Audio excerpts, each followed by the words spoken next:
여러분 안녕하십니까. 성공회대 영성연구소 소장 이주엽 신부입니다. 저는 오늘 영적지도 혹은 영성지도란 무엇인가에 대해서 말씀을 드리려고 해요.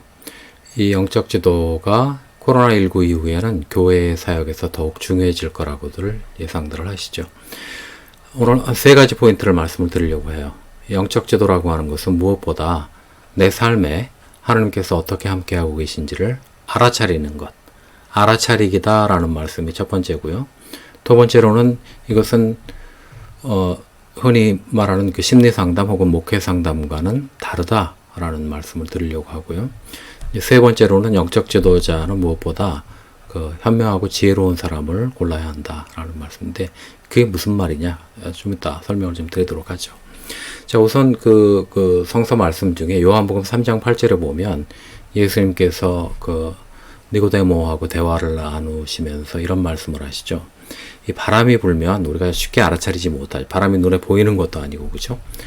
바람이 제 마음대로 부는 것 같은데, 우리는 그 바람이 부는, 어떻게 해요? 흔적을 보고 우리는 그 바람이 불었음을 알죠. 우리가 하느님의 함께 하심도, 하느님의 작용하심도 그와 마찬가지죠. 바람 같아요. 그래서 이 바람이라는 이미지를 가지고 저는 이 영적 지도를 생각해 보면 좋지 않은가라고 생각이 돼요. 사실 우리 기도 생활에서나 우리 일상 생활에서 하나님께서 어떻게 작용하고 계신지 바람처럼 쉽게 보이지가 않습니다. 그러나 우리는 그 바람의 작용, 그 흔적, 자취를 보고 바람이 불었음을 알듯이 이런저런 것을 보고 내 삶에 하나님께서 이렇게 함께 하셨구나라는 것을 돌아보고 그 자각을 키워나가는 것이 영적 지도다. 이렇게 말씀을 드리려고 해요. 자, 우선 화면을 좀 바꿔서 제가 한 세 가지 포인트로 말씀을 좀 드려보죠. 자, 우선 제가 영적 지도란 무엇이냐 했을 때 첫 번째로 이것은 하느님 알아차리기, 성령의 바람 이렇게 표현해 볼까요? 성령의 바람, 알아차리기 혹은 깨닫기 이렇게 표현을 할 수가 있겠죠. 자, 두 번째로는 심리상담하고 다르다. 자, 심리상담이라고 하는 것은 이 심리라고 하는 것은 우리가 전통적인 용어로 하면 영혼육 그러죠. 그런데 이 사이키라는 영어 자체가 이 혼에 해당하는 그 헬라어에서 나오는 것이듯이 이 혼적인 차원의 일이라고 한다 그러면 영적 지도라고 하는 것은 말 그대로 영적인 차원의 일을 다루는 것이다. 자, 목회 상담도 이 상담이라고 하는 것은 기본적으로 문제 해결을 지향하는 활동이죠. 목적 지향적 활동이죠. 그러나 영적 지도라고 하는 것은 어떤 문제에 대한 답을 찾으려는 것이 아니고 다만 하나님께서 우리와 어떻게 함께 하셨는지 이미 혹은 그 함께 하실 것에 대해서 열린 마음으로 기다릴 줄 아는 것 이런 것을 찾는 거거든요.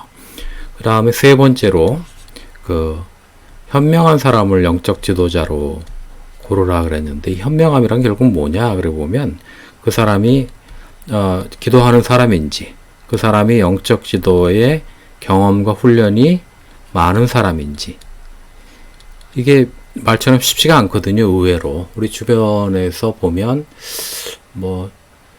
이 영적 지도를 받아본 적이 없는 사람들이 영적 지도를 하는 어이없는 현상을 의외로 쉽게 발견을 하거든요. 만약에 상담의 영역에서 자신이 상담을 받아보고 교육 상담이라고 그러거든요. 상담자가 상담을 받는 훈련. 그런데 그 교육 상담도 받아본 적이 없는 사람이 임상에서 상담자가 된다고 하는 것을 상상하지 못하거든요. 그래서 여기서의 현명함이라고 하는 것은 그 사람이 기도 생활을 하는 사람인지 그리고 영적 지도의 경험이 많은지 이것을 살펴보는 것입니다. 그래서 이런 분들이 보통 보면 겸손하시고 또 지혜로우시고 그렇죠. 이런 분들을 찾으라 이렇게 말씀을 드리도록 하겠습니다. 이 세 가지 포인트를 기억을 하시고요. 마지막으로 아빌라에 데레사를 조금 언급을 하자 그러면 아빌라에 데레사가 영혼의 성에서 이 기도 생활, 거기 이제 궁방으로 표현이 되죠. 1궁방, 2궁방 뭐 이렇게 해서 기도 생활이 점점 깊어져 가는데, 그 기도 생활이 깊어져 갈수록 우리를 곁길로 빠지게 하는 그런 미혹도 많다. 그래서 이 경험 많은 영적 지도자와 함께 가는 것이 안전하다. 그것을 이제 맞선에 비유를 하죠. 맞선 상대를 볼 때 이제 젊고 미숙한 내 눈으로만 보기보다는 부모가 함께 나가서 볼 때 좀 더 상대를 잘 파악하듯이 이 기도 생활 그리고 우리 일상 생활의 그 하나님의 현존도 역시 이런 영적 지도자를 통해서 함께 할 때 더욱 잘 알아차릴 수 있다. 이런 이야기인 것이죠. 사실 그 데레사 성녀 자체가 본인이 그 시원찮은 영적 지도자들을 만나서 고생을 많이 해본 경험이 있다고 하죠. 그래서 더 이런 말씀을 하는 것 같습니다. 자, 오늘 영적 지도란 무엇인가에 대해서 이 정도 얘기하기로 하겠습니다. 감사합니다.